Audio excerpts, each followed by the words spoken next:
মুসলমানের সন্তান আল্লাহর নারাজির কাজে, আল্লাহর অসন্তুষ্টির কাজে সে ভালো বোধ করে, তার অন্তর অসুস্থ হয়ে গেছে, ইবাদতের স্বাদ উঠে গেছে।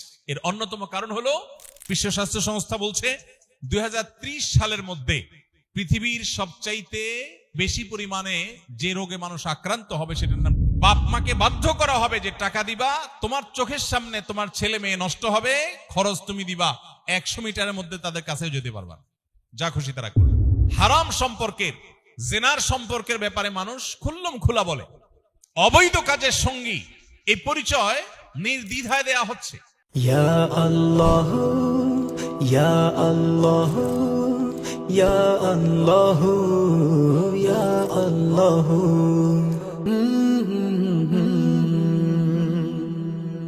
আমাদের ভালোবাসা সব যেন হয় মহান রবের জন্য, রাগ ক্ষোভ ঘৃণাগুলো তাও যেন হয় শুধু প্রভু তোমারই জন্য। ভালোবাসি বাসি ভালো, ভালোবাসি প্রভু তোমাকে। একজন ইমানদারের কাছে, একজন মুমিনের কাছে সবচেয়ে মূল্যবান অ্যাসেট, সবচেয়ে মূল্যবান সম্পদের নাম হলো ঈমান। ইমানদারের কাছে ঈমানের চাইতে গুরুত্বপূর্ণ কোনো সম্পদ আর দ্বিতীয়টি হতে পারে না। আমাদের প্রিয় নবী আলাইহিস সালাম ইরশাদ করেছেন, ঈমানের প্রকৃত স্বাদ, ঈমানের যে আসল তৃপ্তি, ঈমানের যে প্রকৃত অনুভব, এটি আস্বাদন করবার সুযোগ সেই মানুষদের হয়েছে যাদের মধ্যে কিছু বিশেষ গুণ এবং বৈশিষ্ট্য আছে। এর মধ্যে একটা গুণ হলো, কোন ব্যক্তি ঈমান আনার পর, আল্লাহর প্রতি বিশ্বাস স্থাপন করবার পর কুফর বা আল্লাহর প্রতি অবিশ্বাসের দিকে ধাবিত হওয়ার এই কাজ তার কাছে আগুনে নিক্ষেপ হয়ে মৃত্যুবরণ করার চাইতেও কঠিন। অর্থাৎ তার জীবন চলে যেতে পারে কিন্তু তার ঈমান সে দিতে পারে না, যদি কেউ সত্যিকারের ঈমানদার হয়ে থাকে। আমরা নবী করিম সাল্লাল্লাহু আলাইহি সাল্লামের সময়কার সাহাবায়ে কেরাম রিদওয়ানুল্লাহি তাআলা আলাইহিম আজমাইনের যে স্যাক্রিফাইস, তাদের যে আত্মত্যাগ, তাদের যে অবদান, এ বিষয় সম্পর্কে যখন আমরা পড়াশোনা করি আমরা দেখতে পাই যে জীবনের সব কিছুর বিনিময়ে তারা ঈমানকে উঁচিয়ে রেখেছেন। এবং তাদেরও আগে বিভিন্ন আম্বিয়া আলাইহিমুস সালাতু ওয়াস সালাম আল্লাহর বিভিন্ন প্রিয় বান্দাদেরকে শুধু ঈমান আনবার দায়ে, ঈমান আনবার কারণে তাদের কাউকে করাত দিয়ে দুটুকরা করে ফেলা হয়েছে, কাউকে জ্বলন্ত আগুনে গর্ত করে সেখানে জ্বলন্ত আগুন জ্বালিয়ে সে জ্বলন্ত আগুনে তাদেরকে নিক্ষেপ করে দেওয়া হয়েছে। এক একজনকে এক একভাবে নির্মম থেকে নির্মমতর উপায়ে শাহাদাত বরণ করতে হয়েছে। এরপরও তারা কেউ ঈমানের বেলায় ন্যূনতম কোনো স্যাক্রিফাইস করেননি, ত্যাগ করেননি। কিন্তু আজ আমরা যখন 2026-এর পৃথিবীতে বসবাস করছি, আমরা একটু চোখ মেললেই দেখব চতুর্দিকে ঈমান বিক্রির এক হিড়িক চলছে। মুসলিম নামধারী আমরা যারা আছি, আমরা আমাদের কাছে সবচেয়ে গুরুত্বহীন বিষয়ের নাম হলো আমাদের ঈমান, আমাদের আইডেন্টিটি। দুনিয়ার অন্য যে কোনো বিষয়ের গুরুত্ব আমার কাছে আমার মুসলিম আইডেন্টিটি, আমার তাকওয়া, আমার ঈমানি চেতনা এর চাইতে বেশি গুরুত্বপূর্ণ হয়ে গেছে। এটি দুর্ভাগ্যজনক বাস্তবতা, কিন্তু এটি অনাকাঙ্ক্ষিত হলেও অপ্রত্যাশিত বা অভাবনীয় নয়। কারণ নবী করিম সাল্লাল্লাহু আলাইহি সাল্লাম প্রায় ১৫০০ বছর আগে আমাদেরকে সতর্ক করেছেন। তিনি বলেছেন, বাদিরু বিল আমালি ফিতানা কাকিতাইল লাইলিল মুজলিম, তোমরা নেকামল ভালো কাজের প্রতি ধাবিত হও, দ্রুততার সাথে ভালো কাজ নেকামলের প্রতি অগ্রসর হও সেই সময় আসার আগে যখন ফিতনা গোটা পৃথিবীকে ছেয়ে যাবে রাতের অন্ধকারের মতো। অন্ধকার যেরকম পুরো পরিবেশকে ছেয়ে যায়, ফিতনা গোটা দুনিয়াকে এরকম ছেয়ে যাবে। অন্য এক হাদিসে নবী আলাইহিস সালাম বলেছেন, এমন একটা সময় আসবে যে ফিতনা তোমাদের বাসা বাড়ি সবগুলোকে ছেয়ে যাবে, ঢেকে ফেলবে। তো সেই সময়টি আসার আগে তোমরা নেকামলের দিকে অগ্রসর হও, ধাবিত হও। যখন ফিতনা গোটা পৃথিবীকে ছেয়ে যাবে, দিন পালন করা, দিন ধারণ করা, মুসলিম আইডেন্টিটিকে উঁচিয়ে রাখা এটা সবচেয়ে কঠিন হয়ে যাবে। সেই সময়ে ইউসবিহুর রাজুলু মুমিনা ওয়া ইউমসি কাফিরা, একজন মানুষ সকালে ঈমানদার থাকবেন, কিন্তু সন্ধ্যায় তিনি বেঈমান হয়ে যাবেন। এত ঠুনকো হয়ে যাবে ইমান যে সামান্য সময়ের ব্যবধানে একজন পাক্কা মুমিন তিনি আবার বেঈমান হয়ে গেছেন। অথবা এর বিপরীত হবে ওয়ায়ুমসি মুমিনা ওয়ায়ুসবিহু কাফিরা, সন্ধ্যায় ইমানদার ছিলেন, রাতটা পার হতে না হতেই সকালে তিনি কাফেরে পরিণত হয়েছেন, অবিশ্বাসী এবং আল্লাহর অবাধ্য মানুষে পরিণত হয়েছেন। ইয়াবিউ আহাদুহুম দীনাহু বিআরাদিন মিনাদ দুনিয়া, দুনিয়ার সামান্য স্বার্থ, সামান্য বস্তুর বিনিময়ে তার ঈমানকে বিক্রি করে দিবে। মুহতারাম হাজরিন, এমন একটি সময় আমরা পার করছি যে সময়টাতে আমরা সেই ফিতনাগুলোর আজ মুখোমুখি। সবচেয়ে দুর্ভাগ্যজনক বাস্তবতা হলো আমাদের ঈমান কখন চলে যাচ্ছে, আমরা কখন আল্লাহর থেকে দূরে সরে যাচ্ছি, সেটি বুঝবার মতো ন্যূনতম যে সেন্স একজন মুসলমানের থাকার কথা সেটিও আমরা আজ হারিয়ে ফেলেছি। মুহতারাম হাজরিন, আর সেজন্যই আজ আমরা ফিতনা সংকুল যে সময়টি আসার ব্যাপারে নবী আলাইহিস সালাম আমাদেরকে সতর্ক করে গেছেন, সে সময়টির ভয়াবহতা এবং কতভাবে আমাদের এই ফিতনাগুলো আমাদের দ্বীন এবং ঈমান রক্ষার ক্ষেত্রে বাধা হয়ে দাঁড়াচ্ছে সে বিষয়টি এবং সেটা থেকে উত্তরণের উপায় কি, এবং এই কঠিনতম সময় যদি কেউ ঈমানকে ধরে রাখবার সংগ্রামে জয়ী হয়, নিজের আত্মপরিচয়কে কেউ টিকিয়ে রাখবার চেষ্টায় সে জয়ী হয়, আল্লাহর কাছে তার রিওয়ার্ড এবং পুরস্কার কি হবে, এই বিষয়গুলোকে আমরা সংক্ষেপে আলোকপাত করার চেষ্টা করব।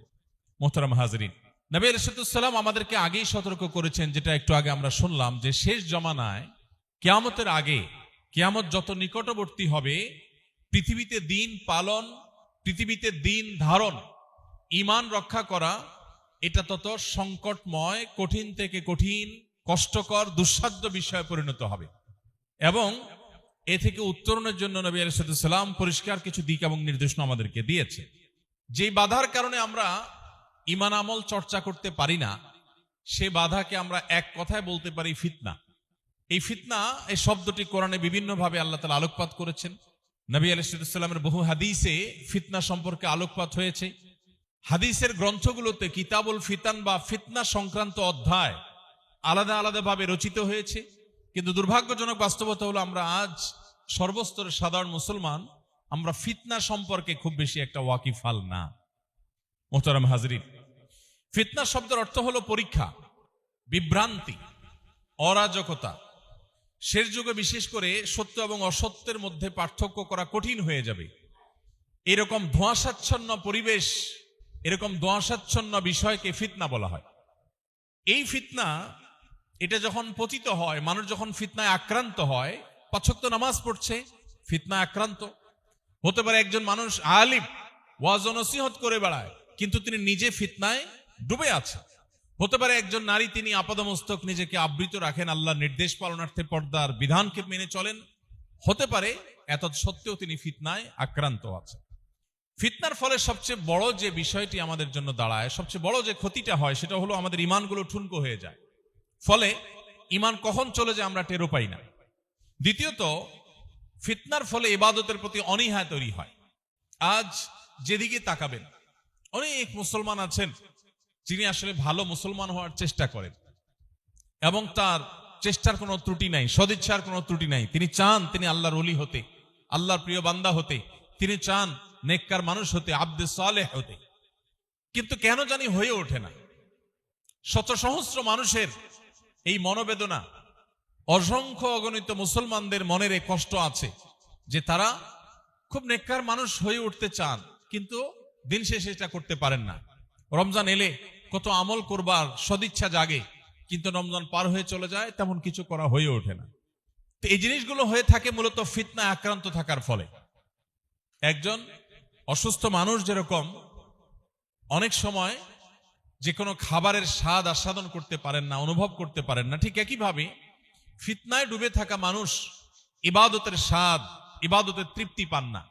ফলে তার কাছে ইবাদতটা এটা এনজয় করার মতো বিষয় বা তৃপ্তিদায়ক বিষয় না হয়ে বরং তার কাছে বোঝা হয়ে যায়। যেমন নামাজ, আমরা আজকাল বেশিরভাগ মানুষ নামাজ পড়ি, কিন্তু এটা আমাদের এক ধরনের প্রেসার, আল্লাহর পক্ষ থেকে দেওয়া বোঝা, নাউজুবিল্লাহ, একটা চাপ, একটা দায়িত্ব মনে করি। এটা যে আমার নিজের বেঁচে থাকার জন্য প্রয়োজন, নট অনলি এর বিনিময়ে আল্লাহ আখিরাতে দিবেন, দুনিয়াতেই যে এটা আমার বেঁচে থাকার জন্য অত্যন্ত গুরুত্বপূর্ণ। আমার সুখী জীবনের পেছনে অনেক বড় রসদ যোগায় নামাজ, সালাত। সেটুকু অনুভব আমরা কজন মানুষ করতে পারি? এমনকি যারা আমরা কোরআন এবং হাদিসের ইলম অর্জন করার তৌফিক হয়েছে, মাদ্রাসায় পড়ে নিয়মতান্ত্রিক ভাবে তথাকথিত আলেম হয়েছে, এরপরও দেখা যাবে যে ইবাদতের স্বাদ, ইবাদতের তৃপ্তি আমরা পাই না। ইবাদতের তৃপ্তি যে পাই না, এটা ইবাদত দিকে তাকালে বোঝা যায়। নামাজ কত তাড়াতাড়ি শেষ করে আমরা মসজিদ থেকে বের হব, তার জন্য আমরা ব্যাকুল হয়ে যাই। মসজিদে আসার জন্য আমরা এতটা ব্যাকুল হই না, মসজিদ থেকে যাওয়ার জন্য যতটা ব্যাকুল আমরা থাকি। ইবাদতের ধরন দেখলে, ধাঁচ দেখলে, ইবাদতের প্রতি আমাদের আগ্রহ, ইবাদতের প্রতি আমাদের ভালোবাসা, টান, তৃপ্তি, এটা অনুভব করা যায়। একজন মানুষ প্রাণ ভরে আল্লাহকে সিজদা করে তিনি তৃপ্তি পাচ্ছেন। তিনি আল্লাহ রাব্বুল আলামিনের জাতে পাকের সামনে, মহান রব্বুল আলামিনের সামনে রুকুর মাধ্যমে অবনত মস্তক হয়ে আল্লাহর সামনে তার প্রশংসা, তার তাসবিহ, তার পবিত্রতার জ্ঞাপন এগুলো করে তিনি মানসিকভাবে সুখ অনুভব করছেন। খুব পছন্দের, খুব ভালোবাসার মানুষকে ভালোবাসা প্রকাশ করতে পারলে, তাকে সবটুকুন দিয়ে ভালোবাসার সুযোগ পেলে মানুষ খুব ভালো ফিল করে। আপনি আপনার মাকে ভালোবাসেন, মায়ের প্রতি ভালোবাসা অনেক বেশি থাকলে সেই ভালোবাসা যদি প্রকাশ করেন, সেটা করার সুযোগ পান, সে ভালোবাসা প্রদর্শন করবার সুযোগ পান, আপনি ভালো ফিল করেন। আল্লাহকে ভালোবাসার দলিল, আল্লাহকে ভালোবাসার প্রমাণ যে আমি রুকুতে গিয়ে সুবহান রাব্বিয়াল আযীম বলে আমার রবের পবিত্রতা জ্ঞাপন করি, রবের প্রশংসা করি, আমি সেটাকে খুব তৃপ্তির সাথে করি, আমি সেটা করে খুব ভালো অনুভব করি। রুকু থেকে আমার উঠতে ইচ্ছা করে না, আমার দীর্ঘ রুকু করতে মন চায়, রুকুর মধ্যে আমি স্বাদ পাই। সেই মুসল্লি আজ সোনার হরিণ হয়ে গেছে। নবী আলাইহিস সালাম যে সতর্ক করেছেন, একটা সময় আসবে মসজিদ ভর্তি মুসল্লি পাওয়া যাবে, কিন্তু একজন মানুষও থাকবে না যার অন্তর নামাজের প্রতি পরিপূর্ণ মনোযোগের সাথে সালাত আদায় করবার মতো অন্তর নিয়ে তিনি আদায় করছেন। এরকম মানুষ একজনও পাওয়া যাবে না। সবাই হুলস্থুল করে জাস্ট দায় সারবার চেষ্টা করবে, যেন আল্লাহ তাআলা একটা বোঝা চাপিয়েছেন, নাউজুবিল্লাহ, এটা শেষ করতে পারলে আমি বাঁচি, এটা যে আমার বেঁচে থাকার জন্য প্রয়োজন, এটা যে আমার আখিরাতের জন্য প্রয়োজন, আমার দুনিয়ার সুখের জন্য প্রয়োজন, এই রিচুয়াল যে আমার মানসিক প্রশান্তি এনে দিবে, আল্লাহর সাথে কানেকশন গড়ে দিবে, এটা যে আমাকে অদৃশ্য অবর্ণনীয় তৃপ্তি এনে দিবে, পৃথিবীর সকল সুখ, পৃথিবীর সকল তৃপ্তির চাইতেও বেশি তৃপ্তি যে আল্লাহ এই ইবাদতের মধ্যে রেখেছেন, সেই অনুভব, সেই অনুভূতি আমাদের থেকে হারিয়ে গেছে। এটি ফিতনার কারণে হয়ে থাকে। মানুষ যখন ফিতনা আক্রান্ত থাকে তখন তার অন্তর অসুস্থ হয়ে যায়, আর এই অসুস্থ অন্তরে তার হারাম কাজ করতে ভালো লাগে, সে নাজায়েজ কাজ করতে ভালো ফিল করে, অনুভব করে, ভালো কাজ করতে তার তেমন আগ্রহ বোধ হয় না। মোহতারাম হাজরিন, আমরা যদি 1450 বছর আগে চলে যাই, অবশ্য 1450 বছর বহু আগে, আমরা যদি আমাদের শৈশবের কথাও বলি, যারা এখানে 40 বা 50+ এইজের মানুষ আছেন, আপনারা অনেক মানুষ এই সমাজে আপনাদের জীবদ্দশায় দেখেছেন যাদের কাছে ইবাদত ছাড়া আর কিছু ভালো লাগতো না, হারাম কোনো কিছু তাদেরকে টানতো না। বিশেষ করে সিলেটের মানুষ, আপনাদের এরকম বহু মানুষ দেখার কথা, যে তাদের সামনে হারাম গান বাজানো হলে তারা পাগলের মতো ছটফট করতেন, সহ্য করতে পারতেন না। ভালো বোধ করা তো পরের কথা। ঠিক একটি মাছ পানি থেকে তুলে এয়ার কন্ডিশনের কোন রুমে দামি কার্পেটের উপর তাকে শুইয়ে রাখলেও সে যেরকম শান্তি পেত না, বা সে যেরকম শান্তি পাওয়ার কথা না, ঠিক একইভাবে একজন আল্লাহর সত্যিকার অর্থে আল্লাহর প্রতি ইমানদার বান্দা, যে মনে করে যে আল্লাহ তার রব, যে মনে করে আল্লাহ তার সৃষ্টিকর্তা, যে বিশ্বাস করে মনে প্রাণে যে আল্লাহর সামনে তাকে দাঁড়াতে হবে, যার বিশ্বাস আছে যে আল্লাহর সামনে পুঙ্খানুপুঙ্খ হিসাব দিতে হবে, যে বিশ্বাস করে জান্নাতের, যে জান্নাতের শুরু হবে কোনো শেষ হবে না, যে জান্নাতের নাজ ও নেয়ামত পৃথিবীর কোনো কিছুর সাথে তুলনীয় না, যে ব্যক্তি আল্লাহর জাহান্নামে বিশ্বাস করে, আল্লাহর অবাধ্য হলে তার জন্য জাহান্নামের আগুনে নিক্ষেপ করা হবে, সে আগুন পৃথিবীর আগুনের চাইতে কমপক্ষে 70 গুণ বেশি উত্তপ্ত হবে। হাদিসের বর্ণনার প্রতি যার বিশ্বাস আছে, সে কখনো আল্লাহর অবাধ্যতায় ভালো অনুভব করার কথা না। কিন্তু আজ সমাজের যেদিকে তাকাবেন, মানুষ আল্লাহর অবাধ্যতায়, মুসলমানের সন্তান আল্লাহর নারাজির কাজে, আল্লাহর অসন্তুষ্টির কাজে সে ভালো বোধ করে, তার অন্তর অসুস্থ হয়ে গেছে। একজন অসুস্থ মানুষ যেরকম মিষ্টি জিনিসও তার কাছে তিতা অনুভব হয়, ঠিক একইভাবে ইবাদতের স্বাদ উঠে গেছে। এর অন্যতম কারণ হলো যে আমরা আখিরি জামানায় যে সময়টাতে দিন পালন করা অত্যন্ত সংকটপূর্ণ বিষয়, দিন পালন করা অত্যন্ত কঠিনতর বিষয়, এবং দিন ধারণ করা এটা অত্যন্ত কঠিনতর বিষয়। মোহতারাম হাজিরিন, এই সব কিছুর মূলে হলো ফিতনা। এর ফলশ্রুতিতে মানুষের অন্তর কঠিন হয়ে যায়, অন্তর বিগলিত হয় না।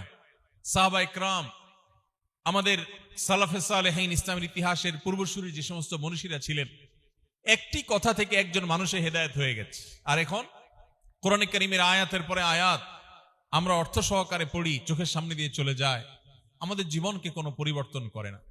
আল্লাহর ভয়ে আমাদের অন্তরগুলো বিগলিত হয় না। আমরা মুসলমান দাবি করি, কিন্তু ইসলামের কোনো ফিল, অনুভব আমাদের ভেতরে নেই। এর অন্যতম কারণ নবীজি সতর্ক করে গেছেন। তিনি 1400 বছর আগে সতর্ক করে গেছেন, সময় আসবে যখন ফিতনা সব কিছুকে ছেয়ে যাবে, ঈমান ঠুনকো হয়ে পড়বে, দুর্বল হয়ে পড়বে, অন্তর কঠোর হয়ে যাবে, আল্লাহ থেকে মানুষ দূরে সরে যাবে, তার কাছে দুনিয়ার সব ভালো লাগবে, আল্লাহর ইবাদত ভালো লাগবে না। এই ভয়ঙ্কর কঠিন পরিস্থিতি আসার আগে ইবাদতের দিকে ধাবিত হও।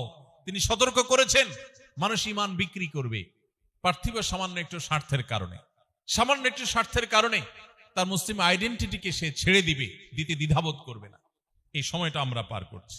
সময়তে হাজিরি, এই জন্য নবী করিম সাল্লাল্লাহু আলাইহি সাল্লাম আমাদেরকে বারবার সতর্ক করেছেন।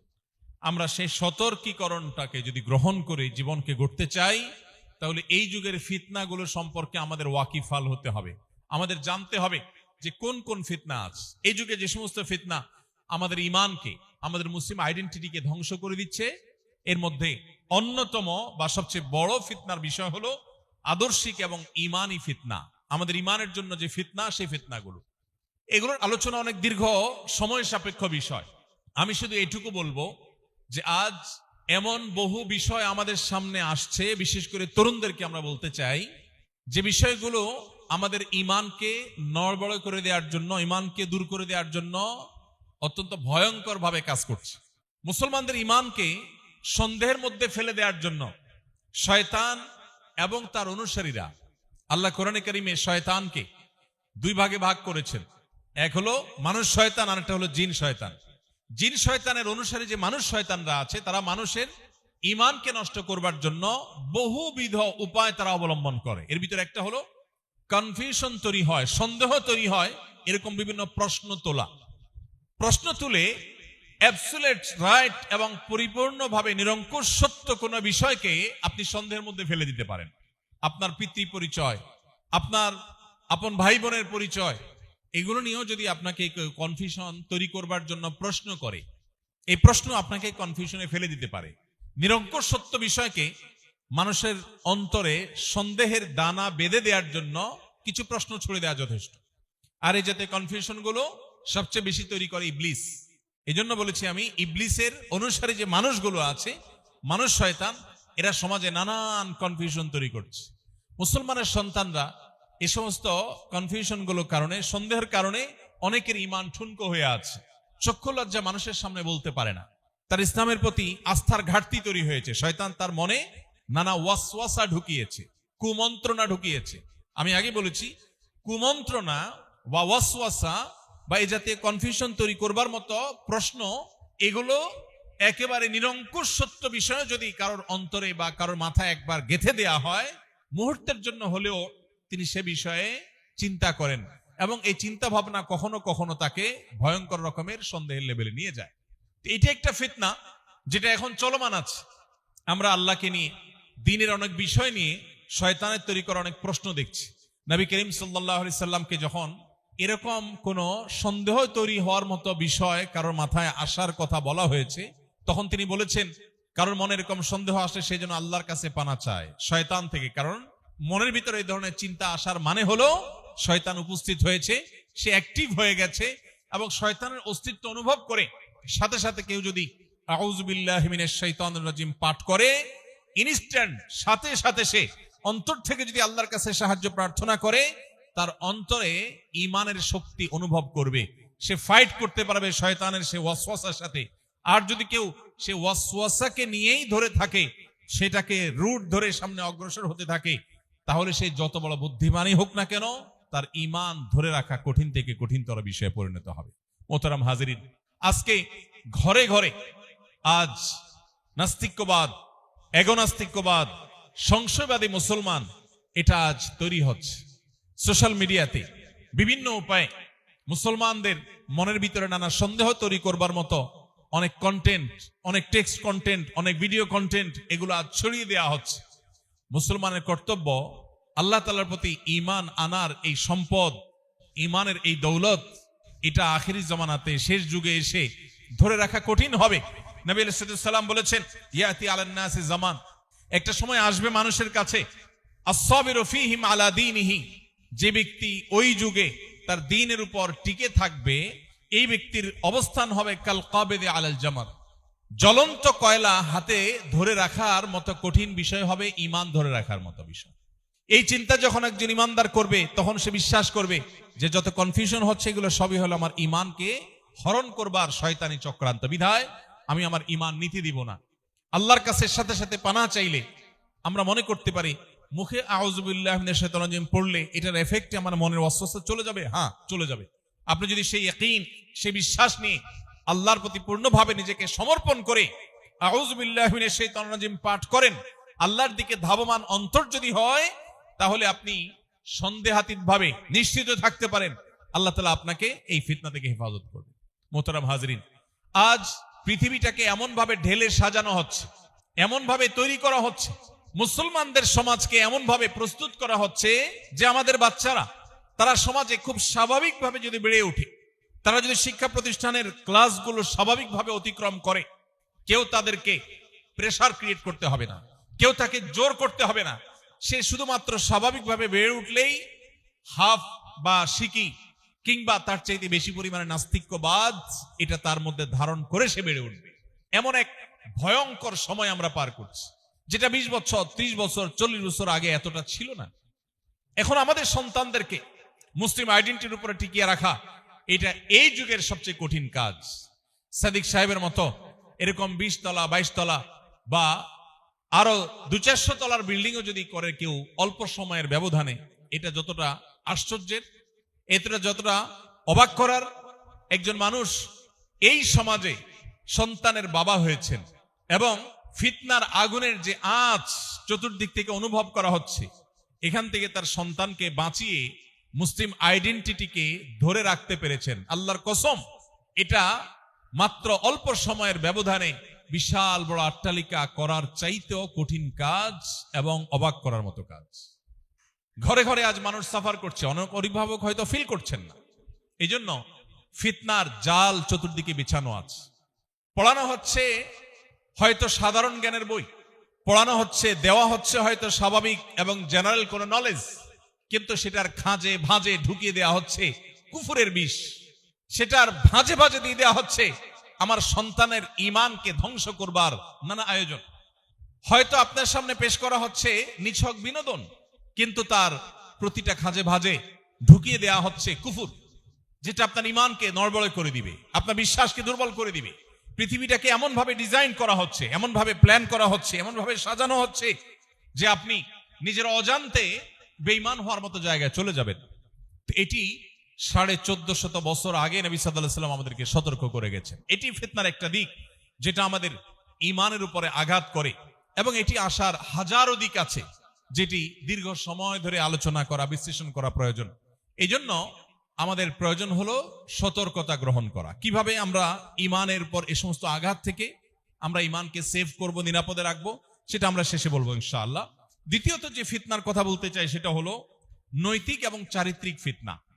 এটা বিশেষ করে গোটা পৃথিবীর উপর এমন ভাবে অ্যাপ্লাই করা হচ্ছে, এমন ভাবে প্রয়োগ করা হচ্ছে, আজকের পৃথিবীতে চারিত্রিক সততা এটা গল্পের সেই তথাকথিত সোনার হরিণ, স্বর্ণের হরিণ পাওয়া এটা যেরকম কঠিন বা অসম্ভব, আজ পৃথিবীর যেই কোনো সমাজে সেরকম যুবক এবং তরুণ পাওয়া কঠিন হয়ে গেছে, যে যুবক এবং তরুণ তার চরিত্রকে সকল প্রকার কলঙ্ক থেকে বাঁচাতে পেরেছে, অপবিত্রতা থেকে, নোংরামি থেকে রক্ষা করতে পেরেছে, যে শুধু হালাল এবং বৈধ সম্পর্কের জন্য অপেক্ষা করেছে, মুহূর্তের জন্য কোনো হারামের ছিটা ফোঁটা তার গায়ে লাগতে দেয়নি, সেরকম নিষ্কলুষ, সেরকম পুত পবিত্র তরুণ পাওয়া এই সমাজে এখন স্বর্ণের হরিণ পাওয়ার চাইতেও কঠিন বিষয়ে পরিণত হয়েছে।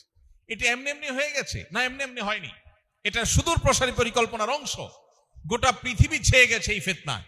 আপনি আমাদের দেশের কথা যদি বলেন, খুব সচেতন ভাবে লক্ষ্য করলে আপনি দেখতে পাবেন, মাত্র 2-3 দশক আগেও এই দেশে, এই মাটিতে অবৈধ বা হারাম সম্পর্ক কেউ করতে 10 বার সে চিন্তা করত।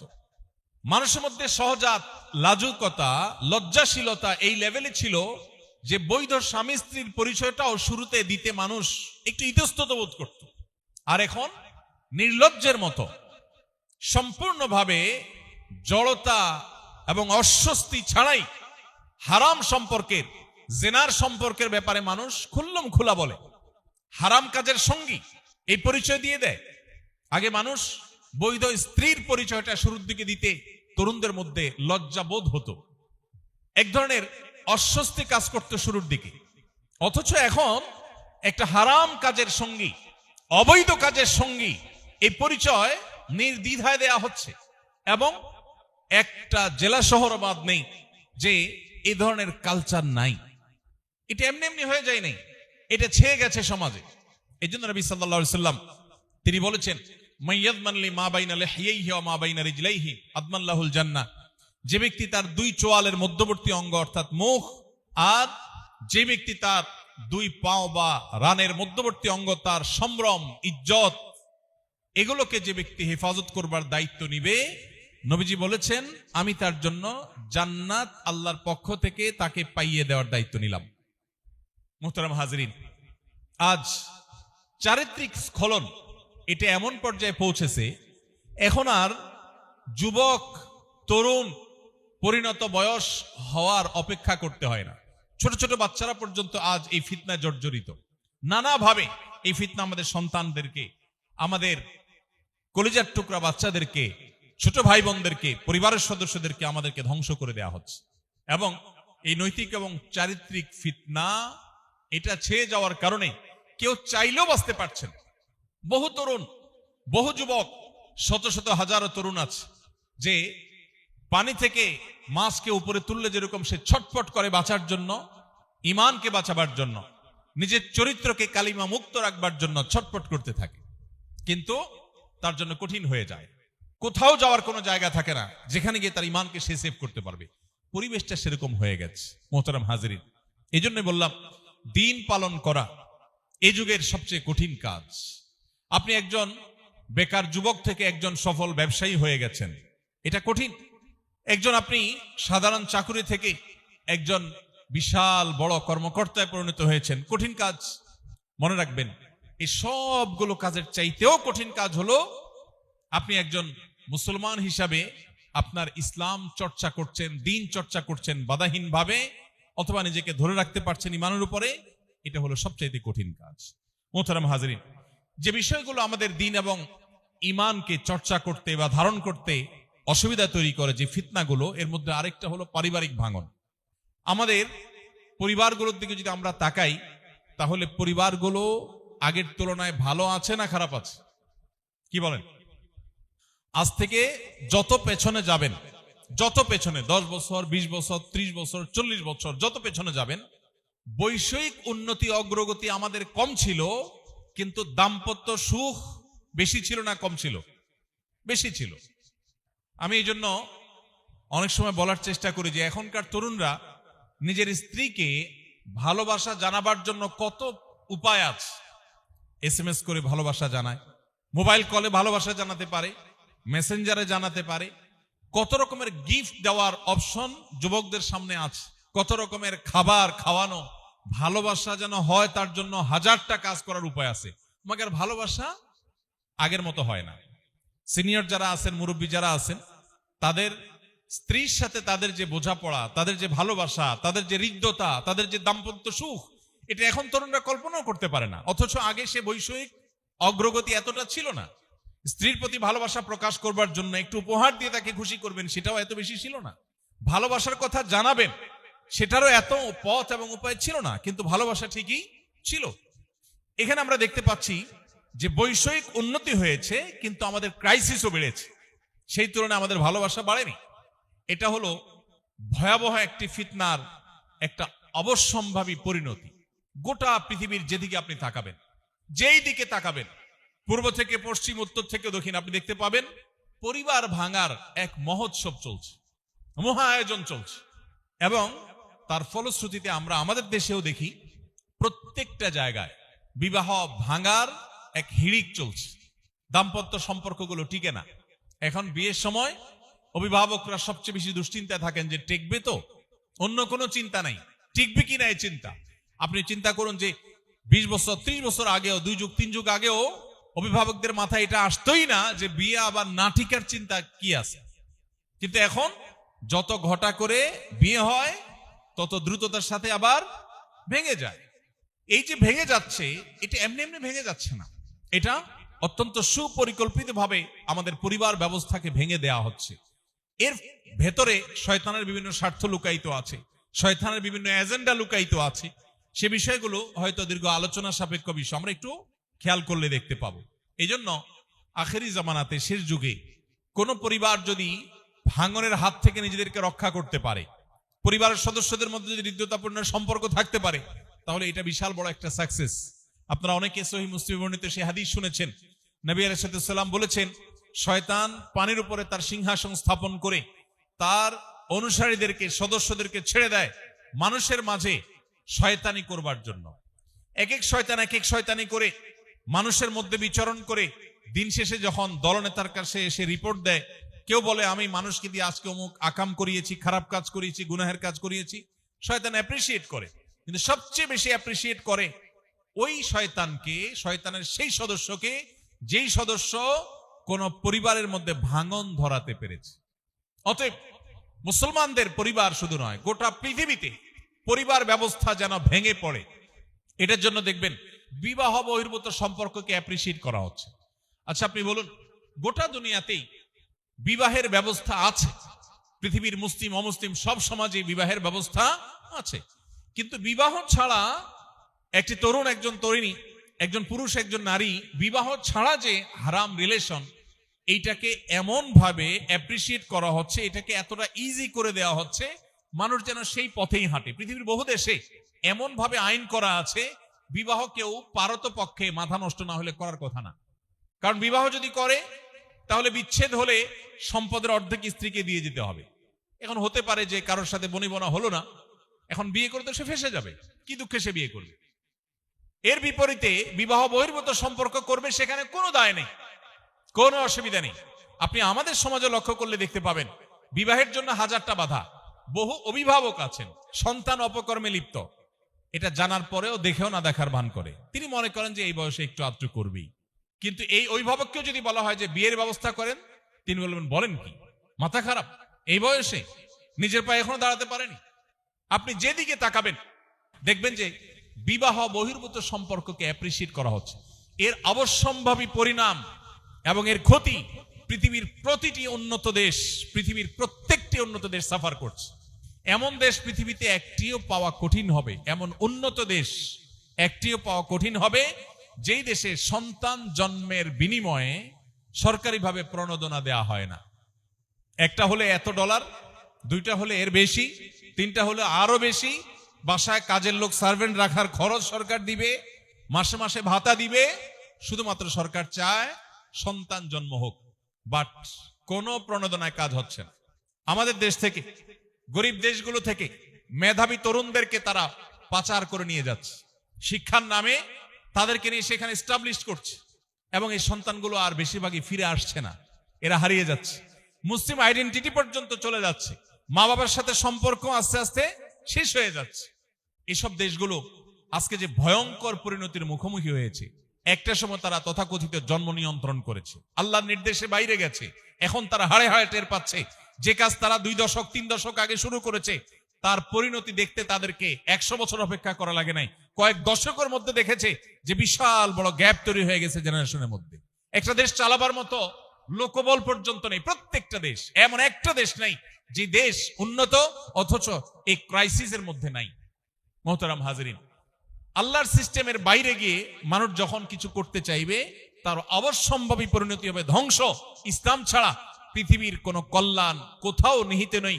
মানুষ যদি কল্যাণ চায় তাকে টুডে অর টুমরো, আজ হোক, 20 বছর পরে হোক, 200 বছর পরে হোক, তাকে আল্লাহর বিধানেই ফিরে আসতে হবে। ইসলাম সন্তানদেরকে শাসন করার কথা বলে, নির্যাতন না। শাসন এক জিনিস, নির্যাতন আরেক জিনিস। আপনার ছোট ছেলে আছে, মেয়ে আছে, একটা বয়স যখন হবে সে পরিণত হবে, তখন তাকে শাসন করবার অনুমোদন শরিয়া দিয়েছে, বরং গাইডলাইন দিয়েছে যে হ্যাঁ শাসন করতে হবে। আবার বলছি, শাসন নির্যাতন না।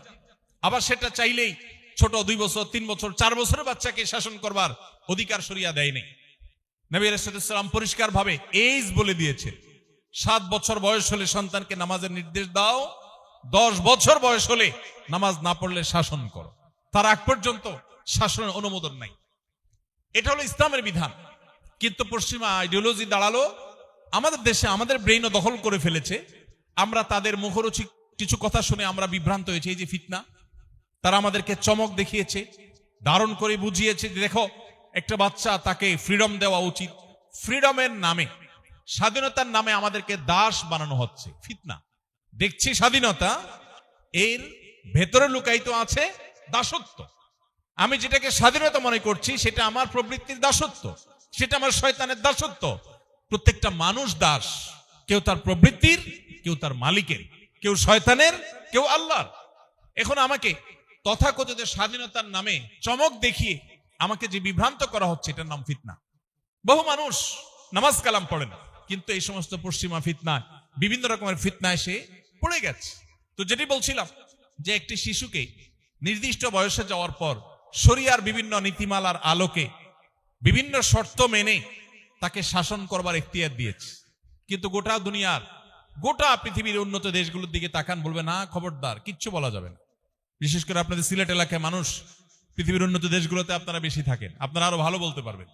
পৃথিবীর যে কোনো উন্নত দেশ বলবে কি, বাচ্চাকে কোনো শাসন করা যাবে না। স্কুলে বাচ্চাকে রীতিমতো তালকিন করা হয়, ফুসলানো হয় যে বাসায় আব্বু আম্মু বকা দেয় কিনা, শুধু বলো, থানা থেকে ধরে নিয়ে আসা হবে, এবং আসা হচ্ছে। প্রত্যেকটা ঘরে ঘরে বাচ্চাদের ভয়ে বাপ মা আতঙ্কে থাকেন। একটু জোরে ধমক দিলেও, স্কুলে নালিশ করলে পুলিশ এসে বাপ মাকে ধরে নিয়ে যাবে, এবং এরপরে বাপ মাকে বাধ্য করা হবে যে টাকা দিবা, তোমার চোখের সামনে তোমার ছেলে মেয়ে নষ্ট হবে, খরচ তুমি দিবা, 100 মিটারের মধ্যে তাদের কাছেও যেতে পারবা, যা খুশি তারা করবে। আজকে সম্ভবত দেখেছি সিঙ্গাপুরে আইন করা হয়েছে, 9 বছরের বয়সও যদি হয় তাহলে টিজ করার দায়ে বেত্রাঘাত করার পারমিশন সরকারিভাবে দেয়া হয়েছে। আমি এই নিউজটা দেখে একটু হাসলাম। শরীয়ত যে শাসন করার অনুমোদন দিয়েছে সেটা নিয়ে আমরা হাসাহাসি করলাম, আমরা খুব জাতে উঠলাম যে আমরা অনেক আধুনিক, স্মার্ট, ইসলাম অনেক সেকেলে, কিসের বাচ্চাকে আবার শাসন করে, তাদের স্বাধীনতা আছে, তাদের নিজস্ব চিন্তা থাকা উচিত, তারা নিজেরা বেড়ে ওঠা উচিত। এই সমস্ত আজগবি এবং মুখরোচক, শুনতে ভালো শোনা যায়, এই টাইপের কথাবার্তা আমরা বলেছি। যখন ফেসে গেছি তখন আবার ফিরেছি শরিয়ার পথে, এবং অন্য কোনো পথ খোলা নেই। মোহতারাম হাজিরিন, এটা একটা ফিতনা যে আমরা মুখরোচক অনেক কিছু শুনছি, বিভিন্ন ইজম আমাদেরকে দারুণ ভাবে অনুপ্রাণিত করে, আমরা শুনে খুব ভালো ফিল করি, মাশাআল্লাহ আমরা বোধহয় জাতে উঠছি, আমরা অনেক স্মার্ট হচ্ছি, কিন্তু আমরা শরিয়া থেকে সরে যাচ্ছি। আজ ঘরে ঘরে সেই মুসলমান ভরা, 5 ওয়াক্ত নামাজ পড়া মুসলমানদের মধ্যে বহু মুসলমান আছে যারা আল্লাহর বিধানের প্রতি সেই আস্থা নাই, পশ্চিমা আইডিওলজির উপরে যে আস্থা তাদের মধ্যে তৈরি হয়েছে, এটা ফিতনা। এই জন্য নবী সাল্লাল্লাহু আলাইহি ওয়াসাল্লাম আল্লাহর কাছে প্রতিদিন নামাজের আখিরি বৈঠকে দোয়া মাসুরার জায়গায় তিনি যে দোয়া করতেন, এই দোয়ার মধ্যে আল্লাহুম্মা ইন্নী যালামতু নাফসি যুলমান কাসীরার পাশাপাশি আরেকটা দোয়া ছিল। সে দোয়া কি? আল্লাহুম্মা ইন্নী আউযু বিকা মিন আযাবিন নার ওয়া আযাবিল কবর ওয়া আউযু বিকা মিন ফিতনাতিল মাহইয়া ওয়াল মামাত। আল্লাহ, জীবন এবং মরণের ফিতনা থেকে, বেঁচে থাকার মধ্যে পৃথিবীতে বহু ফিতনা আছে, দেখতে মনে হয় ভালো, কিন্তু পরিপূর্ণ অন্ধকারে সেটা আমার জন্য ক্ষতিকর জিনিস, বাট আমার কাছে মনে হচ্ছে ভালো। আল্লাহ, আমি ভালো মনে করে আগাবো, অথচ তার শেষ ঠিকানায়, শেষ মাথায় গন্তব্য হলো জাহান্নাম। এটাই ফিতনা। এই জন্য নবী করিম সাল্লাল্লাহু আলাইহি ওয়াসাল্লাম আমাদেরকে সতর্ক করেছেন। আল্লাহ তাআলা আমাদেরকে, আমাদের চরিত্রকে, আমাদের পরিবারকে ঈমান এবং আমলের জন্য হার্মফুল বিষয়গুলো থেকে বেঁচে থাকার তৌফিক দান করুন। ফিতনার বিষয়ে আল্লাহ তাআলা আমাদেরকে সচেতন এবং সতর্ক থাকার তৌফিক দান করুন। মোহতারাম হাজরিন, আরেকটা বড় ফিতনার বিষয় হলো দৃষ্টির ফিতনা এবং ডোপামিনের অ্যাটাক। আজ সোশ্যাল মিডিয়ার এই যুগে চোখের জেনা এমন এক ভয়াবহ ব্যাধিতে পরিণত হয়েছে, কেউ চেষ্টা করলেও তার জন্য বেঁচে থাকা সহজ না, এমন ভাবে ডিজাইন করা হয়েছে। একদিকে মত প্রকাশের স্বাধীনতা, ব্যক্তি স্বাধীনতা ইত্যাদি মুখরোচক বিভিন্ন স্লোগান দিয়ে আমাদের বোনদেরকে পর্দাহীন করা হয়েছে, মেয়েদেরকে স্বাধীনতা দেওয়ার নাম করে তাদেরকে জাস্ট ভোগের বস্তুতে পরিণত করা হয়েছে। তাদেরকে এমন ভাবে উপস্থাপন করা হয়েছে যে পুরুষের চোখের আধারে পরিণত হয়েছে, কিন্তু তাদেরকে বলা হচ্ছে তোমরা এর মাধ্যমে স্বাধীন, তোমরা এর মাধ্যমে নিজের অধিকার স্বাধিকার চর্চা করছো। ফিতনা। এর মাধ্যমে আজ আমরা ইবাদতের স্বাদ হারিয়ে ফেলছি, আমরা নেকামলের প্রতি কোনো আগ্রহ বোধ করি না, আমাদের আসল সম্পদ অনেক আগে হারিয়ে গেছে। আমরা শুধু গতানুগতিক কিছু রিচুয়াল, কিছু আমল, কিছু ইবাদতের মধ্যে মগ্ন থাকি, কিন্তু অন্তঃসার শূন্য হয়ে গেছে, আমাদেরকে শেষ করে ফেলা হয়েছে। মোহতারাম হাজরিন, ঠিক একইভাবে আরেকটা বড় ফিতনা হলো ডোপামিন, সাময়িক আনন্দ, সাময়িক বেদনা। বিশেষ করে সোশ্যাল মিডিয়ার যে এডিকশন, ছোট ছোট শর্টস, রিল, এগুলোর পেছনে আমরা প্রতিদিনে এক একটা মানুষ 2-4 ঘন্টা 6 ঘন্টা পর্যন্ত প্রতিদিন আমরা ব্যয় করছি। এটা কেন করছি? আখেরাত তো পরের কথা, পার্থিব আমার কোনো উপকার বয়ে আনবে? ডেফিনেটলি না, কিন্তু আমরা করছি এবং নিজের সব সময়কে সেখানে নষ্ট করছি। এর ফলে আমাদের মস্তিষ্কের চিন্তার সক্ষমতা কমে যাচ্ছে, আমাদের নৈতিক সিদ্ধান্ত গ্রহণ করবার শক্তি কমে যাচ্ছে। এজন্য দেখবেন সমাজে সেই নীতিবান মানুষ আর পাওয়া যায় না। যত পেছনে যাবেন, আমি আবারও বলি, যত পেছনে যাবেন আপনি দেখবেন আদর্শবান মানুষ সমাজে কিছু হলেও থাকতো, আর এখন লেবাসালা মানুষ আছে, ভালো মানুষ নেই। প্রত্যেকটা মানুষ নৈতিক শক্তি এটা হারিয়ে ফেলেছে। এটা দুনিয়াতে যে ফিতনা ছড়িয়ে আছে এর ফলশ্রুতি। ঠিক একইভাবে আরেকটা ভয়ঙ্কর বিষয় হলো যে এই সময়টাতে আমরা গোটা বিশ্বে মানুষ পার্থিব জাগতিক উন্নতি করছে, আমাদের জীবন যাপনের মান উন্নত হচ্ছে। প্রত্যেকটা দেশের মানুষ দিন দিন আমরা জীবন যাপনের মান উন্নত করছি, কিন্তু আমাদের মধ্যে যে পরিমাণ ডিপ্রেশন, হতাশা, এটা বেড়ে চলেছে। বিশ্ব স্বাস্থ্য সংস্থা বলছে 2030 সালের মধ্যে পৃথিবীর সবচাইতে বড় এবং সবচাইতে বেশি পরিমাণে যে রোগে মানুষ আক্রান্ত হবে সেটার নাম ডিপ্রেশন। অলরেডি পৃথিবীতে উন্নত দেশগুলোতে বয়স্করা তো অনেক পরের কথা, ছোট ছোট শিশুরা ডিপ্রেসড, ঘরে ঘরে আত্মহত্যা, ছোট বাচ্চারা আত্মহত্যা করে। বৈষয়িক উন্নতির কোনো অভাব নেই, জীবন যাপনের উপায় উপকরণ, শৌখিনতার উপায় উপকরণ কোনটার কোনো অভাব নেই, কিন্তু দিনহীন, আল্লাহর আনুগত্যহীন, ইমানহীন, ইমানে চেতনাহীন এ আধুনিক জীবন, এটা মানুষকে বাহ্যিক বিলাসিতা দিতে পারে কিন্তু আভ্যন্তরীণ প্রশান্তি কেড়ে নেয়। যারা উন্নত দেশে আছেন, যারা দুনিয়াতে বিভিন্ন উন্নত দেশগুলোতে সফর করার সুযোগ হয়েছে, তারা ভালো বলতে পারবেন যে বাচ্চারা পর্যন্ত ডিপ্রেসড প্রত্যেকটা ঘরে ঘরে। জাপানের মতো উন্নত দেশ, পৃথিবীর সবচেয়ে উন্নত দেশগুলোর সবচেয়ে সুখী দেশগুলোর যে তালিকা, নরওয়ের মতো দেশ, আরো বিভিন্ন দেশ যেগুলো সুখী দেশের একেবারে টপ লিস্টে আছে, আপনি খবর নিয়ে দেখেন সবচেয়ে বেশি আত্মহত্যার পরিমাণ, সবচেয়ে বেশি ডিপ্রেশনের পরিমাণ এই সমস্ত দেশগুলোতে। সুখের উপকরণে কোনো শেষ নেই, কোনো অপরাধ হয় না, চোর ধরা পড়ে না, ডাকাত ধরা পড়ে না, খুনি ধরা পড়ে না, এত সাইলেন্ট, এতটা কোয়াইট, এত বাহ্যিক দৃষ্টিকোণ থেকে শান্ত দেশ, কিন্তু মানসিক শান্তি কারণ নেই। শান্তির সমস্ত ব্যবস্থা আছে, দুনিয়াটাকে জান্নাতে পরিণত করার জন্য যা লাগে সেরকম করে ফেলেছে। তাদের পরিবেশ, তাদের প্রতিবেশ, তাদের নিয়ম, তাদের সিস্টেম এত ভালো যে মনে হবে সেখানে গেলে মানুষ শান্তির সাগরে বসবাস করবে, কিন্তু না, মানুষ দুঃখের সাগরে বসবাস করে। আল্লাহ রাব্বুল আলামিন দিন ছাড়া দুনিয়ার সমস্ত সম্পদ একত্র করলেও কেউ আল্লাহ তাআলা সেখানে শান্তি রাখেন নাই। আর যদি দিন থাকে, ইমানি চেতনা থাকে, তার ভিতরে যদি দুনিয়ার পার্থিব বিষয়গুলো যদি কম ঘাটতিও থাকে, আল্লাহ তাআলা সেখানে শান্তি রেখেছেন। মোহতারাম হাজরিন, আজ আখেরি জামানায় আমরা বসবাস করছি যেখানে ইমান ধরে রাখা কঠিন হয়ে যাচ্ছে, কারণ পৃথিবীটাকে ডিজাইন করা হয়েছে সেভাবে। হারাম অর্থনীতির বাধ্যবাধকতা, এটা আরেকটা ফিতনা।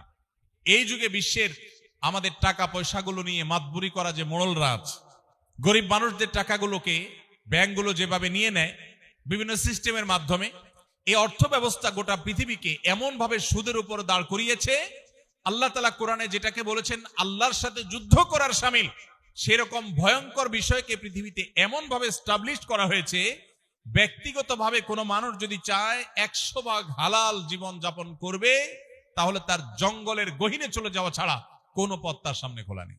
সে মসজিদের ইমাম হতে পারে, সে বড় খতিব আলোচক হতে পারে, সে মসজিদে সারাদিন বন্দী থাকতে পারে, কিন্তু সুদের ভয়াবহতা থেকে সে চাইলেও বাঁচতে পারবে না।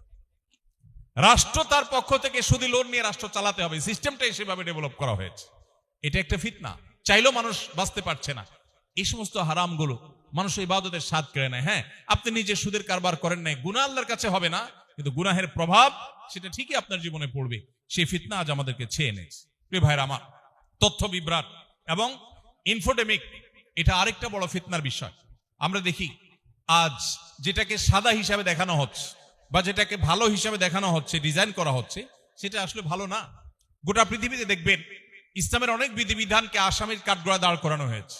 ইসলাম চর্চা করে সে মানুষগুলোকে কালার্ড করে রাখা হয়েছে, কিন্তু এর বিপরীতে আল্লাহর অবাধ্য হোক কেউ, নাফরমান হোক, ইসলাম থেকে দূরে সরে যাক, সেটাকে অ্যাপ্রিসিয়েট করা হচ্ছে।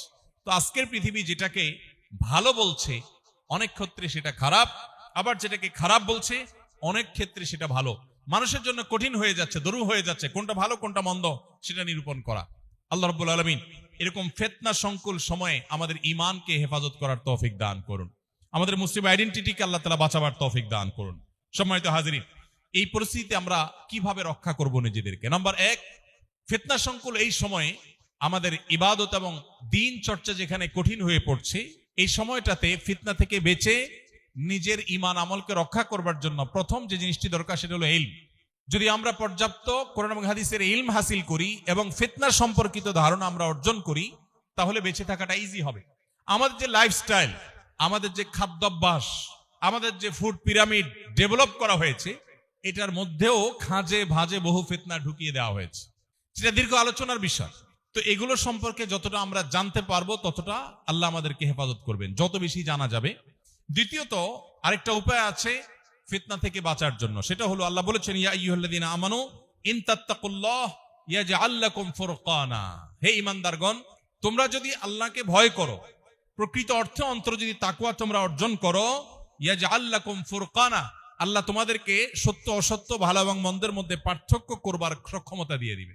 তাহলে কেউ যদি তাকওয়ার সর্বোচ্চ লেভেলে যাওয়ার চেষ্টা করে, সন্দেহের ঊর্ধ্বে থাকার চেষ্টা করে, সে সবসময় আল্লাহকে সন্তুষ্ট করার পথে থাকে, আল্লাহ অসন্তুষ্ট হতে পারে ন্যূনতম সন্দেহ হয়, সেই পথ থেকেও বেঁচে থাকে, অর্থাৎ এজ এ মুসলমান সে নো কম্প্রোমাইজের লেভেলে থাকে, সে অন্য সবকিছুর সাথে কম্প্রোমাইজ করে, ইসলামের বেলায় কম্প্রোমাইজ করে না, আল্লাহর বিধানের ক্ষেত্রে কম্প্রোমাইজ করে না, নবীজির আদর্শের ক্ষেত্রে কম্প্রোমাইজ করে না, এই লেভেলের মুত্তাকি যদি কেউ হতে পারে, আল্লাহ তাআলা তাকে ফিতনার সময়ে ভালো কোনটা মন্দ কোনটা সেটা আল্লাহ তাআলা তাকে দেখিয়ে দিবেন, তার জন্য স্পষ্ট হয়ে যাবে, আল্লাহ তাকে সেভ করবে। তৃতীয়ত, ফিতনা থেকে বাঁচার জন্য আল্লাহর কাছে বিভিন্ন দরখাস্ত সাবমিট করার পদ্ধতি নবীজি শিখিয়েছেন। যেমন একটা দোয়া আমরা বলেছি একটু আগে, আত্তাহিয়াতুর পরে দুরুদের পরে দোয়া মাসুরার জায়গায় নবী সাল্লাল্লাহু আলাইহি ওয়াসাল্লাম পড়তেন মাঝে মধ্যে, কোন সময় সে দোয়াটা আমরা পড়তে পারি, আল্লাহুম্মা ইন্নী আউযু বিকা মিন আযাবিন নার ওয়া আযাবিল কবর ওয়া আউযু বিকা মিন শাররি ফিতনাতিল মাহইয়া ওয়াল মামাত ওয়া আউযু বিকা মিন শাররি ফিতনাতিল মাসিহিদ দাজ্জাল। আল্লাহ জীবন এবং মরণ এবং দাজ্জালের ফিতনা থেকে আপনার থেকে আমরা পানা চাই, এই দোয়া আল্লাহর কাছে নিবেদন করা। সূরা কাহাফ, নবী সাল্লাল্লাহু আলাইহি ওয়াসাল্লাম বলেছেন, সূরা কাহাফের তিলাওয়াত মানুষকে আখেরি জামানায় ফিতনা থেকে রক্ষা করবে, বিশেষ করে দাজ্জালের ফিতনা থেকে। সূরা কাহাফের প্রথম 10টি আয়াত যে ব্যক্তি মুখস্থ করবে, বুঝবে এবং এটাকে নিজের ভিতরে সংরক্ষণ করবে, তিলাওয়াত করবে, এই 10টি আয়াতের হিফজ এবং মুখস্থকরণের মধ্য দিয়ে আল্লাহ তাকে দাজ্জালের ফিতনা থেকে, কিয়ামতের আগে যখন ফিতনায় মানুষ নিমজ্জিত হবে, আল্লাহ তাকে সেভ করবেন। এই সমাজে খুব অল্প সংখ্যক মানুষ আছে যে মুসলিম, আবার ফিতনা থেকে আল্লাহ তাকে বাঁচিয়েছেন। তো সেই সৌভাগ্যবান মানুষদের কাতারে শামিল হতে হলে সূরা কাহাফের তিলাওয়াত করতে হবে। পুরো সূরা কাহাফটাই হলো ফিতনা মুক্তির অত্যন্ত গুরুত্বপূর্ণ একটা আমল এবং টনিক। পুরো সূরা কাহাফের মধ্যে আপনি দেখবেন আল্লাহ রাব্বুল আলামিন বিভিন্ন ফিতনা সম্পর্কে আলোকপাত করেছেন। ঈমানের জন্য ফিতনা ছিল আসহাবে কাহাফের যুবকদের বেলায়, ঠিক এরপরে আল্লাহ তাআলা দুই ভাইকে একটা ফিতনায় নিপতিত করেছেন সম্পদের মধ্য দিয়ে। একজনকে অডেল সম্পদ দিয়েছেন, সে আল্লাহর নাফরমানি করেছে, তার ধ্বংস আল্লাহ করেছেন। আবার আরেকজনকে একই সাথে আল্লাহ তাআলা অডেল সম্পদ দিয়েছেন, তিনি আল্লাহর কৃতজ্ঞতা আদায় করেছেন, আল্লাহ তাকে সেভ করেছেন। তাহলে সম্পদের ফিতনার আলোচনা সূরা কাহাফে আছে। এরপরে সূরা কাহাফে আপনি দেখতে পাবেন সেখানে ইলমের ফিতনা রয়েছে। খিজর আলাইহিস সালামের সাথে মুসা আলাইহিস সালামের যে যাত্রা ছিল, এখানে ইলমের ব্যাপারটিতে মুসা আলাইহিস সালামের কাছে অস্পষ্টতা ছিল, আল্লাহ তাআলা তার জন্য সেটা স্পষ্ট করেছেন। ইলমটা কখনো কখনো মানুষকে ফিতনায় পতিত করতে পারে। এই আসহাবে কাফের পরে সূরা কাফের মধ্যে খিজির এবং মুসা আলাইহিস সালামের ঘটনার বিভিন্ন প্রেক্ষাপট সেই অর্থাৎ ইলমের ফিতনার বিষয়টির প্রতি ইঙ্গিত করে। এরপরে সর্বশেষ দেখবেন আপনার সূরা কাফের মধ্যে আরো বিবিধ ফিতনার সম্পর্কে আলোকপাত করা হয়েছে। তো এই জন্য সূরা কাফের তেলাওয়াত আমাদেরকে ইনশাআল্লাহ ফিতনা থেকে বাঁচতে সাহায্য করবে। এবং এই যুগে বিশেষ করে ডিজিটাল যে সমস্ত ডিটক্স এগুলোর ব্যাপারে সচেতনতা, এটাও আমাদের ঈমান আমলকে হেফাজত করার জন্য এবং ফিতনা থেকে বেঁচে থাকার জন্য যথেষ্ট। প্রতিদিন একটা সময় আল্লাহর সাথে একান্তে কথা বলা দরকার। আমাদের এখন একান্তে কথা বলতে কিছু নেই। মোবাইল টিপতে টিপতে, ফেসবুক টিপতে টিপতে আমরা শেষ বন্ধ করে নামাজে দাঁড়াই। নামাজ ভর ফেসবুকে যা দেখেছি, যা স্ক্রল করেছি ওইগুলো ভাবি, রুকুতে সিজদাতেও সেগুলো ভাবি, নামাজ পড়ি, কিন্তু আমার মনোযোগ আসলে নামাজে নাই। এই ইবাদতটা শুধু ইবাদতের খোলস আছে, অন্তঃসার শূন্য, না কোনো তৃপ্তি আছে, না এর কোনো উপকারিতা আছে। এগুলো থেকে বাঁচার জন্য সংগ্রাম করা দরকার এবং আল্লাহর সাথে একান্তে ইবাদতের জন্য সময়গুলো ফারেক করা দরকার। আপনি দেখবেন ৫ ওয়াক্ত ফরজ নামাজের আগে পরে নবী আলাইহিস সালাম আমাদেরকে যে সুন্নাহ নামাজের নির্দেশনা দিয়েছেন, ইসলাম মূলত আমাদেরকে প্রিপেয়ার্ড করার জন্য সেগুলো দেওয়া হয়েছে। দেখুন, আপনি ফজরের আগে 2 রাকাত সুন্নাত আছে, যোহরের ফরজ নামাজের আগে 4 রাকাত সুন্নাত আছে, ঠিক আসরের ফরজ নামাজের আগে 4 রাকাত নফল আছে। মাগরিবের আগে নিয়মতান্ত্রিক কোন সুন্নাহ নামাজ যদিও নেই, কিন্তু সূর্য ডুবার পর মাগরিবের নামাজের মাঝে 2 রাকাত নামাজের কথা বুখারীতে আছে। সেটার ব্যাপারে উলামায়ে হানাফের এটা সুন্নাত হওয়ার ব্যাপারে ভিন্ন মত আছে, কিন্তু মাগরিবের নামাজের পরে আবার আপনি 2 রাকাত সুন্নাত আছে সন্ধ্যের ঊর্ধ্বে এবং মতপার্থক্যের ঊর্ধ্বে। এশার নামাজের আগে আপনার নফল নামাজ আছে, পরে 2 রাকাত আছে। প্রত্যেক নামাজের আগে এই যে নফল নামাজ, সুন্নাত নামাজ রাখা হয়েছে, এটা হলো ফরজ নামাজের আগে যাতে আপনি প্রিপারেশন নিতে পারেন, রিহার্সাল করতে পারেন। তারও আগে আপনি ওযু করতেছেন, আপনি কাপড় পবিত্র রাখছেন, নামাজের জায়গায় পবিত্র রাখছেন, এগুলো সবগুলো হলো পার্ট অফ নামাজের প্রিপারেশন।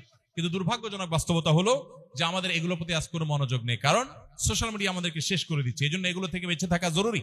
ইকোসিস্টেমের মধ্যে পরিবর্তন করা, অর্থাৎ সাহচর্য এবং সান্নিধ্য, সার্কেল চেঞ্জ করা। বিশেষ করে দ্বীন ঈমান হেফাজত যদি করতে চাই, ফিতনা থেকে যদি বাঁচতে চাই, তাহলে সেক্ষেত্রে আমাদেরকে এই যুগে স্পেশালি প্রত্যেকটা মানুষকে দ্বীনি সার্কেল মেনটেন করতে হবে। যেখানে দিনদার, মুত্তাকি, পরেজগার মানুষ থাকবে, সেখানে আমি যাব। আমার প্রতিবেশী হবে ভালো মানুষ, আমার সন্তানটা যে শিক্ষা প্রতিষ্ঠানে পড়বে সেখানে আল্লাহভীরু মানুষ থাকবে, তাদের মধ্যে আল্লাহর ভয় থাকবে। আমি সেই জিনিসটাকে সবচেয়ে বেশি প্রায়োরিটি দিব। এইভাবে যদি করতে পারি, তাহলে ডিজিটালের সমস্ত ফিতনা থেকে বেঁচে থাকা সম্ভব ইনশাআল্লাহ। এর বাইরে আমরা আজকের পৃথিবী যেটাকে ভালো বলছে, সেটা আসলে ভালো কিনা এটা মাপবো হলো কোরআন এবং হাদিসের কষ্টি পাথরে। কোনোটাকে যদি মন্দ বলে, তাহলে সেটাকে মন্দ মনে করার আগে কোরআন এবং হাদিস মন্দ বলছে কিনা সেই কষ্টি পাথরে পরিমাপ করার চেষ্টা করব। এর মাধ্যমে আশা করা যায় ইনশাআল্লাহ ফিতনা থেকে আমরা বেঁচে থাকতে পারবো। ভাইরা আমার, আখেরি জামানাতে শেষ সময় যখন ঈমান এবং আমল ধরে রাখা কঠিন হবে, এই ফিতনা সংকুল সময় যদি কেউ নিজের মুসলিম আইডেন্টিটিকে বাঁচাতে পারে, সবাই যখন হারাম রিলেশনে যাবে, কোন যুবক যদি নিজেকে বাঁচাবার চেষ্টা করে, কোন তরুণী যদি নিজের চরিত্রকে হেফাজত করার জন্য সংগ্রাম করে, সবাই যখন হারামকে ডাল ভাত মনে করে, কেউ যদি হারামকে ছেড়ে না খেয়ে থাকা, চাকরিহীন থাকা, বেকার থাকাটাকে অ্যাপ্রিসিয়েট করতে পারে, তার মর্যাদা কি? নবী করিম সাল্লাল্লাহু আলাইহি সাল্লাম বলেছেন, যেটি তিরমিজিতে বর্ণিত হয়েছে, নবীজি বলেছেন, আমার পরে একটা সময় আসবে, তোমাদের পরে, সাহাবীদেরকে বলছেন যে তোমাদের পরে একটা সময় আসবে যখন দ্বীনের উপরে টিকে থাকাটা জ্বলন্ত আগুনের কয়লা বা জ্বলন্ত কয়লা হাতে রাখার চাইতে বা রাখার মতো কঠিন হবে। এরকম সময় আসবে যখন ওই সময়টাতে যে ব্যক্তি দ্বীন এবং ঈমান রক্ষা করবে, নেক আমল করবে, তাকওয়া চর্চা করবে, ওই ফিতনার সময় নিজেকে বাঁচিয়ে রাখবে, তার একজনের বিনিময় হবে তোমাদের 50 জনের সমান। সাহাবীদেরকে বলা হচ্ছে, তোমরা 50 জন নেক আমল করে আল্লাহর কাছে যে পরিমাণ রিওয়ার্ড এবং বিনিময় লাভ করবে, ওই সময়টাতে ফিতনা মোকাবেলা করে প্রতিকূল পরিবেশে মুসলিম আইডেন্টিটিকে বাঁচাবার জন্য সংগ্রাম করে যদি কেউ টিকে থাকতে পারে, হারাম থেকে বাঁচিয়ে রাখতে পারে, তাহলে আল্লাহ তাআলা তাকে তোমাদের 50 জনের মর্যাদা ওই একজনকে দিবেন। কেন? কারণ সাহাবীদের সামনে চ্যালেঞ্জ বা বাধা, ফিতনা এত বেশি ছিল না, আজকে যত বেশি ফিতনা আছে। নবী আলাইহিস সালাম সেই জন্য সুসংবাদ আমাদেরকে দিয়েছেন। ঠিক একইভাবে নবী আলাইহিস সালামের কাছে প্রশ্ন করা হয়েছে, ইয়া রাসূলুল্লাহ, 50 জনের সওয়াব একজনকে দেয়া হবে, মানে তাদের 50 জন? বলছেন না, তাদের 50 জন না, তোমাদের 50 জনের সওয়াব তাদের একজনকে দেওয়া হবে। এরকম আরো বহু বহু হাদিস আছে, যে হাদিসগুলোর মাধ্যমে বোঝা যায় যে ফিতনা সংকুল সময় ঈমানের উপর টিকে থাকার প্রয়োজনীয়তা কত বেশি এবং এর ফজিলত কত বেশি। এবং কোন কোন হাদিসে আসছে, নবী রাসূলুল্লাহ সাল্লাল্লাহু আলাইহি ওয়াসাল্লাম বলেছেন, ফিতনার সময় যদি কেউ ইবাদতে মশগুল থাকে, নেকামলে ব্যস্ত থাকে, তাহলে সে নবী আলাইহিস সালামের কাছে হিজরত করে যে এসেছেন সাহাবীরা, তার কাছে হিজরত করে আসার মতো মর্যাদার সমান মর্যাদা পাবে ওই ব্যক্তি, যে ব্যক্তি ফিতনার সময় নেকামলের মধ্যে মশগুল থাকবে। আল্লাহ রাব্বুল আলামিন এই কঠিন সময়ে আমাদেরকে ঈমান আমলকে সবকিছুর উপর অগ্রাধিকার দেওয়ার তৌফিক নসিব করুন। আমরা চেষ্টা করব তো ইনশাআল্লাহ। মোহতারাম হাজিরিন, এর জন্য দরকার ঐকান্তিক প্রচেষ্টা, এর জন্য দরকার আন্তরিকতা, এর জন্য দরকার চ্যালেঞ্জ বোঝা। আজকের এই পৃথিবীতে আপনি যেদিকে তাকাবেন দেখবেন সবাই জাহান্নামমুখী যাত্রার জন্য সবাই প্রস্তুতি গ্রহণ করে বসে আছে। আপনি দিনের ক্ষেত্রে নো কম্প্রোমাইজের লেভেলে থাকা মানুষ খুব বেশি এটা খুঁজে পাবেন না। দেখবেন সবাই কম্প্রোমাইজ করে ফেলে। ঠিক আছে, নামাজ কালাম পড়ি, আরে পরে হবে, অসুবিধা নেই। বিয়ের অনুষ্ঠানে আসছি, এখানে একটু সামাজিকতা সৌজন্যতা আছে না, সব জায়গা পর্দা করলে চলে নাকি? একটু আধটু গান বাজনা তো চলা করতে হয়, আরে এত বাস্তি কি সমাজে চলা যায় নাকি? আল্লাহ কাছে মাপ চেয়ে নিব। এগুলো সব হলো দিনের ক্ষেত্রে কম্প্রোমাইজ, এগুলো সবগুলোই ফিতনা, দিনের উপরে টিকে থাকার ক্ষেত্রে বাধা।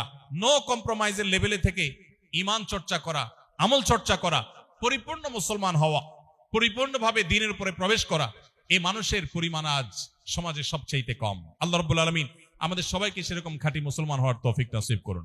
আমরা সবাই চেষ্টা করব তো ইনশাআল্লাহ। আল্লাহর কাছে আমরা দোয়া করব। নবী আলাইহিস সালাম দোয়া করতেন, আল্লাহুম্মা ইন্নী আউযু বিকা মিনাল ফিতান মা যাহারা মিনহা ওয়া মা বাতান। আল্লাহ, আপনার কাছে ফিতনা থেকে পানা চাই, প্রকাশ্য ফিতনা, অপ্রকাশ্য ফিতনা, সকল প্রকার ফিতনা থেকে আপনার কাছে পানা চাই। আমরা ঠিক একই ভাবে আল্লাহর কাছে দোয়া করব। আমরা একটু বলি, আল্লাহুম্মা ইন্নী আউযু বিকা মিনাল ফিতানি মা যাহারা মিনহা ওয়া মা বাতান। এর অর্থ হলো, আল্লাহ, যে সমস্ত ফিতনাগুলো স্পষ্ট আর যেসব ফিতনাগুলো বোঝা যায় না, ধোঁয়াশা, বিভ্রান্তি, কোনটা ভালো কোনটা মন্দ, কোনটাতে তুমি খুশি হবে কোনটাতে অসন্তুষ্ট হবে, স্পষ্ট না, এরকম ধোঁয়াশাপূর্ণ যে সমস্ত ফিতনা আছে, এগুলো থেকে তুমি আমাদেরকে রক্ষা করে হেফাজত করো। আল্লাহ তাআলা আমাদের সবাইকে, আমাদের ঈমানকে, আমাদের আমলকে, আমাদের ফ্যামিলি পরিবারের সদস্যদের ঈমান আমলকে এই কঠিন ফিতনার সময়ে পরিপূর্ণভাবে সেভ করা এবং সেটাকে হেফাজত করা, আল্লাহর প্রিয় বান্দা হিসাবে, খাঁটি মুসলিম হিসাবে গড়ে তোলার তৌফিক আল্লাহ তাআলা আমাদেরকে দান করুন। আমরা যদি সবাই চেষ্টা করি, সবাই যদি সচেতন থাকি, ইনশাআল্লাহ এটা কষ্টসাধ্য হলেও অসম্ভব নয়। আল্লাহ তাআলা অবশ্যই আমাদেরকে রাস্তা দেখাবেন। আল্লাহ বলেছেন, ওয়াল্লাযীনা জাহাদু ফিনা লানাহদিয়ান্নাহুম সুবুলানা, যারা আমার রাহে আসার জন্য চেষ্টা করবে তাদেরকে অবশ্যই আমি বিবিধ রাস্তা দেখাবো। আপনি সমাজে এখন বহু মুসলমান পাবেন, সিরিয়াস মুসলমান, পূর্ণাঙ্গ মুসলমান, কোন ছাড় দেয় না ইসলামের ক্ষেত্রে, এই মুসলমান আপনি খুব বেশি পাবেন না। দেখবেন সবই ভেজাল মুসলমান, সবই ভেজাল মুসলমান। ব্যবসা বাণিজ্য করছেন, চাকরি বাকরি করছেন, স্কুল কলেজে যাচ্ছেন, পড়াশোনা করছেন, বিভিন্ন সেক্টরে দেখবেন বিভিন্ন জায়গায় তার দিনকে তিনি কম্প্রোমাইজ করে ফেলছেন। তিনি দুনিয়াকে কম্প্রোমাইজ করছেন না, তিনি দিনকে কম্প্রোমাইজ করছেন। এই মানুষ দেখবেন ভরা, কিন্তু সেই মানুষ আপনি চিরুনি অভিযান করে খুঁজে বের করা কঠিন হয়ে যাবে, যে মানুষ তার দিনকে, ঈমানকে সবকিছুর উপরে উঁচিয়ে রাখে। আল্লাহ তাআলা আমাদেরকে সেরকম খাঁটি মুসলমান হওয়ার তৌফিক দান করুন। ভেজাল মুসলমানের কোনো মূল্য দুনিয়াতে নেই। আজ যে অপমান অপদস্থ আমরা, আজ যে আমরা পিছিয়ে পড়ছি, এর মূল বিষয়টাই হলো এটি যে আমরা দিন থেকে দূরে সরে গেছি। সাহাবা ইকরাম তারা বিশ্ব শাসন করেছেন, বিশ্ব তাদের পায়ের নিচে এসেছে, গোটা বিশ্বকে তারা দিয়েছেন, কারণ তারা সেরকম ঈমানদার ছিলেন, তাদের সে নেক আমল ছিল। আজ আমরা সেই জায়গা থেকে সরে গেছি। আল্লাহ আমাদেরকে ফিরে আসার তৌফিক নসিব করুন।